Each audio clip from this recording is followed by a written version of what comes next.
became the thought of the powers that be of the Board of Education, that they announced the fact that, made public the fact that there were fewer than 12 licensed assistant principals, supervisors in the entire city of New York.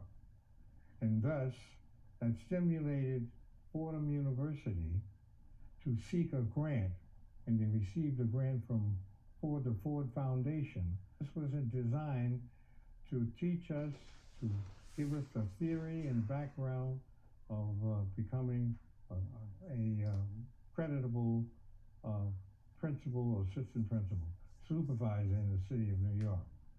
But it turns out I became selected as a principal. And it so happened the fact that I was a former student. And this was especially acceptable to many of the parents and community people, because I'd worked closely with a lot of community people and a lot of the parents as well. So that was the beginning of my tenure as principal. I stayed there for 13 years. Then I was chosen to become deputy superintendent at the district office, which I stayed and have a big program in expanding parental choice, and I was a deputy superintendent. And that was a very successful program, honoring the support of principals, assistant principals, and community people. And at the same time, we were trying to teach and give some tutorship to young, to persons who are aspiring to become assistant principals and principals. And I was largely involved in that until I retired, which is in 1986. But I continued after 86 to be in the community and the church and the schools. And one of the important things I just want to add is that as I retired, one of the persons who was formerly a student at Douglas, who came back to teach at Douglas, and he was so good in what he was doing, I was principal, and I felt that he should be dean, and made him dean. That was Edward Lilly, made him dean of students, along with two other deans.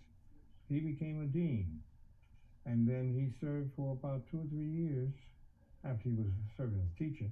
Then he was a dean for 2 or 3 years, and then he was called off because he was invited to join the staff of City College. He joined the staff of City College, and about 2 years after that, I retired. And as I retired, he turned and hired me as one of his professors, and he was in charge of all of that. And here we had one of the former students of Douglas going through Douglas as a teacher, coming back and becoming a dean, leaving there, and then hiring his principal, retired, as one of his workers. So I thought that was just so wonderful. So as I felt, I've been very, very fortunate. I've been honored in so many ways, and when I got my doctorate in 1980, I was honored by my church, and I have posters from that because we had over 1,000 members in our church, and all of the people came out, and people came to the community, and that was a great honor. And then when I retired, it was a great honor because we had so many people from all over the city that came and recognized some of the work that I had done, and I felt I had done a good job. It made me feel good. At St. Mark's United Methodist Church, on 137th, 138th, and Edgecombe and St. Agnes Avenue. I'll just say this last thing.